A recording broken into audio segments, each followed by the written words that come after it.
Por acaso você está encontrando dificuldade para começar a sua redação? Quer destravar definitivamente o seu texto dissertativo e aprender a fazer uma ótima introdução? Então se liga nesse vídeo que hoje eu vou falar de 5 métodos diferentes para você fazer uma excelente introdução no Enem.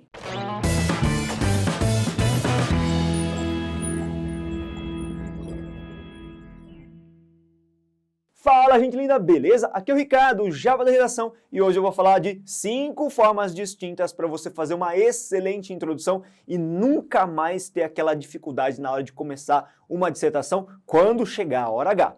Mas antes de mais nada, vale sempre lembrar, se você não é inscrito no nosso canal, se inscreva, ative o sininho de notificações para receber as notificações dos vídeos mais recentes lançados aqui no nosso canal. São sempre 2 vídeos semanais. E além disso, gente, curta bastante, compartilha demais esse vídeo, assim você ajuda a divulgar o nosso trabalho cada vez mais e com certeza também colabora para a gente se estimular aqui a trabalhar de graça produzindo conteúdo para você. Agora a gente pode ir para o nosso assunto, só que vale sempre recapitular o que de fato é uma introdução e como ela se estrutura. Lembra que a introdução é o primeiro parágrafo do seu texto dissertativo e aquele responsável por gerar interesse e engajamento no seu leitor, dispondo-se também a delimitar o assunto que vai ser abordado naquele texto dissertativo.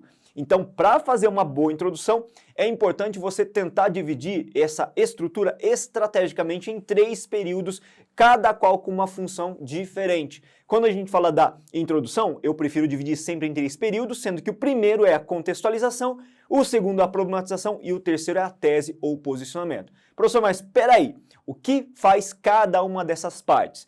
A contextualização, que é o nosso primeiro período, é aquela parte responsável por apresentar o assunto de maneira mais genérica e ampla possível ao seu leitor, até para criar uma atratividade do leitor em relação ao assunto do seu texto. O segundo período é a problematização, o momento em que você vai inserir de fato as comandas, as palavras-chave do tema de redação, e é onde você realmente vai delimitar o problema que deve ser abordado, que deve ser problematizado, olha só, no seu texto dissertativo. E o terceiro período, que é a tese e o posicionamento, nada mais é do que a apresentação daquilo que você pretende fazer ao longo do seu texto dissertativo, em que você dá a ideia clara da sua posição acerca daquele tema especificamente e, claro, se comprometendo a debater alguns aspectos daquele tema. Ciente dessas 3 estruturas todas do processo da introdução, agora sim a gente pode falar desses 5 métodos de introdução diferentes e com certeza alguns deles vão caber na sua redação e você vai utilizar sempre. O primeiro método que eu tenho aqui é o método dedutivo, que particularmente eu acho mais tranquilo, mais fácil de lidar e cabe até mesmo com outras bancas vestibulares como uma luva. Esse método aqui se caracteriza por ir do maior para o menor. Como assim, professor? É quando eu, na contextualização, vou abordar o assunto de maneira muito ampla e genérica e aos poucos eu vou afunilando e orientando o meu leitor para o que eu pretendo de fato fazer durante o desenvolvimento. E para ilustrar justamente esse método na prática, claro, o professor não vai deixar você aqui desamparado, sobe para mim, editor, o nosso primeiro exemplo. Veja, caro aluno, que eu coloquei para você a legenda bonitinho, de cores diferentes, até para a gente poder identificar cada uma das partes. Vamos ler então a primeira parte, que é a nossa contextualização. Na atual conjuntura, observa-se que muitos brasileiros têm seus direitos negligenciados, tal como a garantia à cidadania. Perceba que esse primeiro período é muito genérico, muito amplo, não fala de registro civil ainda, não fala ainda da invisibilidade, simplesmente dá uma ideia geral de que muitos brasileiros sofrem com a falta de acesso à cidadania. No segundo período, é o momento da gente problematizar, é o momento da gente abordar especificamente o tema a partir das palavras-chave. A cidadania, acaba por ser duramente afetada principalmente ao se constatar que vários indivíduos são invisibilizados pela impossibilidade de obter os registros civis. Nesse momento, a gente inseriu justamente o que é as palavras-chave invisibilizados e registro civil. Agora, olha só o meu último período, que é justamente o momento de estipular a tese ou posicionamento, ou o que a gente pretende fazer ainda no desenvolvimento.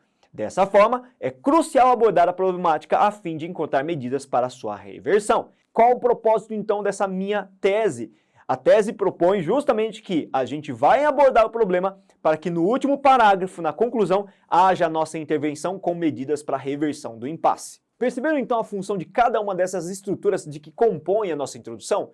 Função específica para cada período. Agora a gente vai para o segundo tipo de introdução, que é por meio da conceituação. O que é isso, professor, conceituação?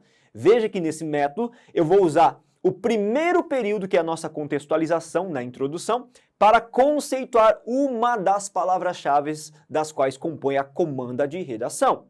Editor, sobe para mim, por favor, esse exemplo. Ainda baseado no tema de redação do Enem 2021, veja o que eu fiz. Registro civil é toda e qualquer identificação que garanta a existência do cidadão e o seu acesso a políticas de bem-estar asseguradas pelo Estado. Veja que a gente definiu o conceito de registro civil para partir para uma análise um pouco mais específica de acordo com o que a gente pretende fazer ao longo do nosso desenvolvimento.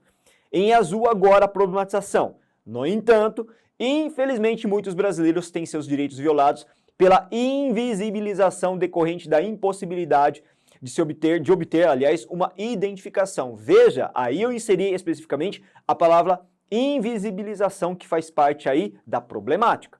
Dessa forma, é crucial abordar a problemática a fim, aliás, de encontrar medidas para a sua reversão. Veja que esse segundo tipo de introdução é bem bacana também quando você não tem uma ideia muito clara do que colocar na contextualização.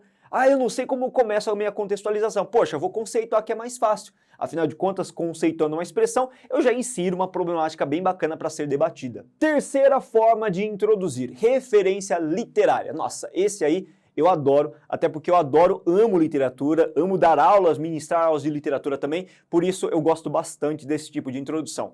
Como que a gente faz?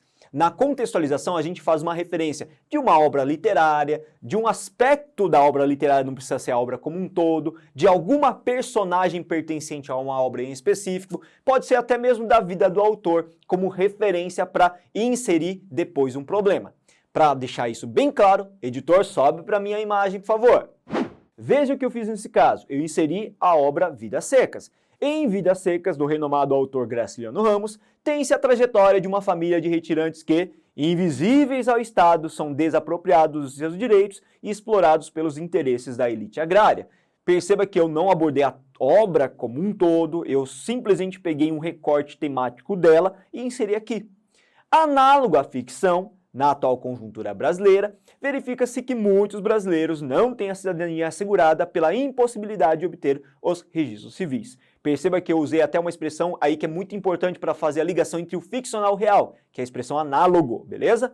Veja então que a partir desse elemento inspirador, que é justamente uma referência literária, a gente estabelece a problematização. Dessa forma, é crucial abordar a problemática a fim de encontrar medidas para a sua reversão. Percebeu uma outra coisa também? A minha tese é sempre a mesma em todas as introduções. Pode, professor? Pode. Aqui a gente está dando simplesmente uma exemplificação. Você pode variar com certeza as formas de construir uma boa tese, né? Quarta forma de introduzir, por citação, uma das queridinhas da forma de introdução dos alunos nota 1000. Mas antes de entrar no mérito dessa introdução, vai aqui o meu puxão de orelha. Você está treinando?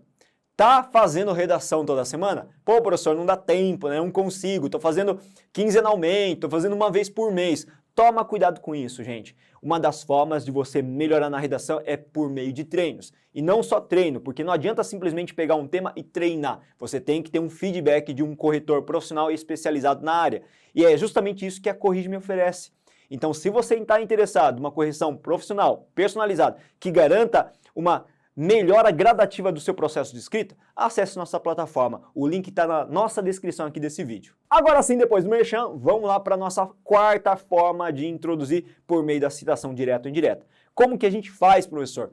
Lá na contextualização, de novo, você vai inserir o autor, a obra, se tiver obra, e uma frase desse indivíduo. Pode ser uma frase dele por meio de uma citação direta pelas aspas, ou pode ser uma citação indireta quando você não se lembra exatamente do que ele falou, mas você resolve fazer o quê? Uma paráfrase. Uma paráfrase é uma releitura, uma reescrita daquilo que ele falou. Editor, faz favor aí, sobe esse exemplo. Em cima do tema de redação ainda 2021 do Enem, veja, de acordo com Léo Blum, líder político francês, toda a sociedade que pretende assegurar a liberdade aos homens deve começar por garantir-lhes a existência.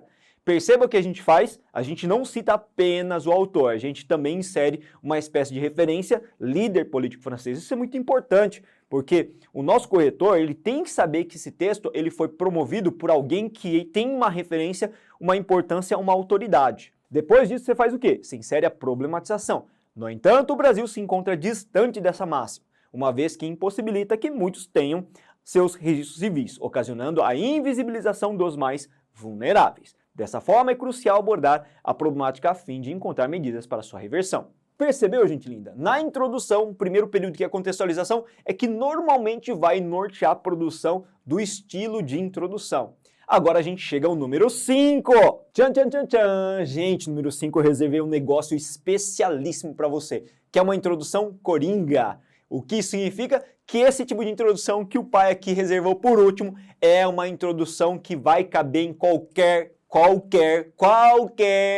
tipo de introdução para banca Enem. Tá curioso para saber? Então, editor, sobe para mim, por favor, o slide. Esse repertório coringa é baseado na Constituição Federal, gente. Nossa, a Constituição é batata, funciona como uma luva aqui. Veja a minha contextualização. Conforme a Constituição Federal, todos os brasileiros têm direito ao registro civil e ao acesso a políticas públicas que visam ao seu bem-estar.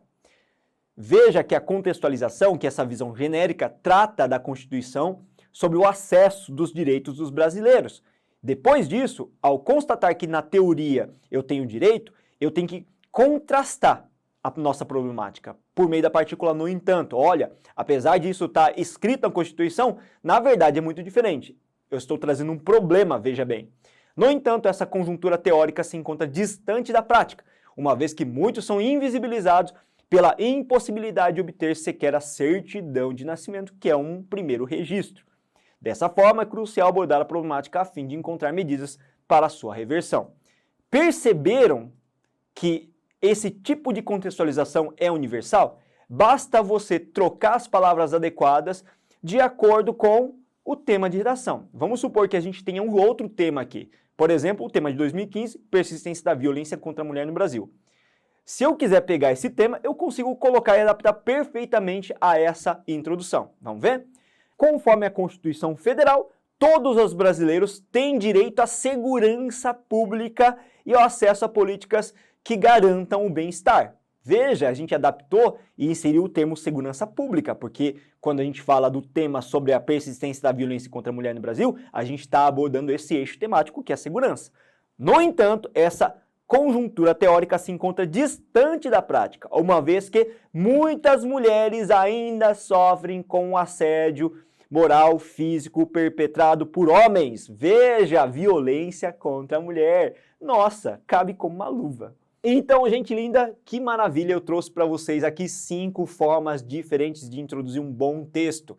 Cara, sabe o que você pode fazer para ajudar a gente nesse finalzinho de aula? Se você não curtiu, curta esse vídeo. Se você não é inscrito, se inscreva no nosso canal. Se você ainda não compartilhou esse conteúdo, compartilhe agora. A gente agradece demais a sua participação, bons estudos e até a próxima aula.